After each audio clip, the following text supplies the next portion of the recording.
Assalamualaikum warahmatullahi wabarakatuh. Halo, perkenalkan saya Nurusni dengan NIM 3319175 dari kelas PSE S1 Perbankan Syariah.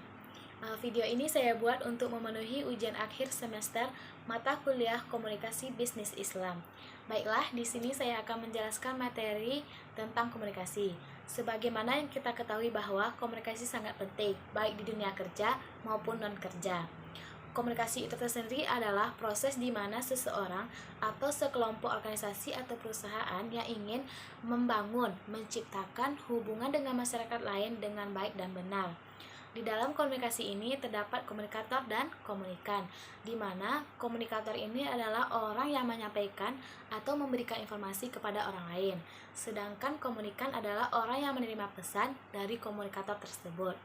Kemudian tujuan komunikasi ini sangat banyak, contohnya sebagai alat menyampaikan informasi, baik di perusahaan, organisasi, lingkungan masyarakat, keluarga, dan sekolah. Kemudian sebagai alat menjalin hubungan silaturahmi. Dengan adanya komunikasi yang baik dan benar, maka akan terciptanya hubungan antar sesama dan terjalinnya dan terciptanya hubungan yang harmonis dan sejahtera. Kemudian macam-macam komunikasi ini sangat banyak. Salah satunya contohnya komunikasi verbal dan nonverbal. Kalau komunikasi verbal ini komunikasi yang dilakukan secara lisan atau secara tidak langsung atau secara tertulis. Contohnya komunikasi lisan ini komunikasi yang dilakukan secara langsung atau bertatap muka dengan orang yang kita akan memberikan informasi tersebut. Dengan komunikasi lisan ini, maka informasi yang kita dapatkan atau yang kita peroleh jelas karena kita melakukannya secara langsung.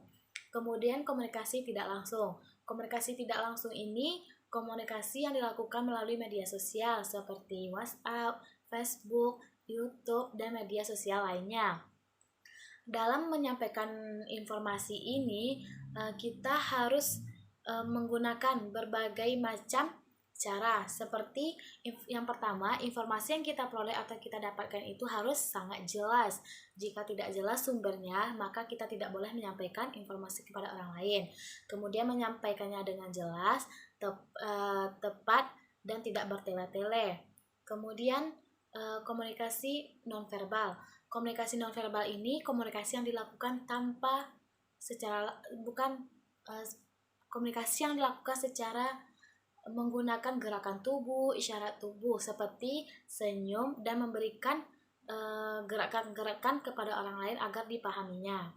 Kemudian cara menyampaikan informasi yang baik dan benar itu, yang pertama, informasi yang kita peroleh itu harus jelas. Yang kedua, jika kita menyampaikannya kepada orang lain, maka kita harus menyampaikannya sesuai dengan apa yang kita dapatkan. Kemudian, informasi itu digunakan dengan bahasa yang baik dan sopan dan santun. Kemudian, manfaat dari komunikasi ini sangat penting ya, karena dapat kita mendapatkan informasi dari orang lain jika kita tidak mengetahuinya. Contohnya di dalam sebuah perusahaan, komunikasi itu sangat penting, terutama dalam menjalankan usaha atau bisnis. Di dalam perusahaan, kita harus saling memberikan informasi antar sesama agar terjadinya kekompakan dan kerjasama yang baik antar perusahaan agar terciptanya dan bisnis yang kita jalankan itu berjalan dengan baik dan lancar. Kemudian di dalam berbisnis ini kita harus melakukan komunikasi yang baik dengan orang lain. Jika kita tidak berkata baik, sopan, dan santun, maka orang tidak akan mau datang ke perusahaan atau bisnis yang kita jalankan tersebut. Kemudian komunikasi ini sangat penting dimanapun kita berada, baik di luar maupun intinya kita harus berada di mana. Jika tidak ada komunikasi yang baik dan benar, maka semuanya tidak akan berjalan dengan lancar. Komunikasi itu dapat dilakukan dengan cara kita menyampaikan informasi itu dengan sesuai apa yang kita dapatkan, dan kita harus menyampaikan dengan jelas dan tidak bertele-tele.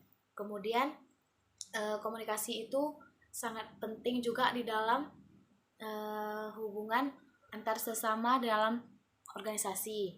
Jika tidak adanya hubungan komunikasi yang baik dan benar antara sesama organisasi, maka semuanya akan hancur. Kemudian dengan adanya komunikasi ini, semuanya akan berjalan dengan baik dan lancar. Kita harus saling bekerja sama dan tetap menjalin hubungan silaturahmi dengan baik dan benar. Komunikasi ini dapat memberikan atau kemajuan kepada sesuatu yang kita lakukan. Komunikasi dapat dilakukan dengan ke siapapun saja. Yang penting kita dapat menyampaikan dan memberikannya dengan baik dan benar. Sekian dan terima kasih. Wassalamualaikum warahmatullahi wabarakatuh.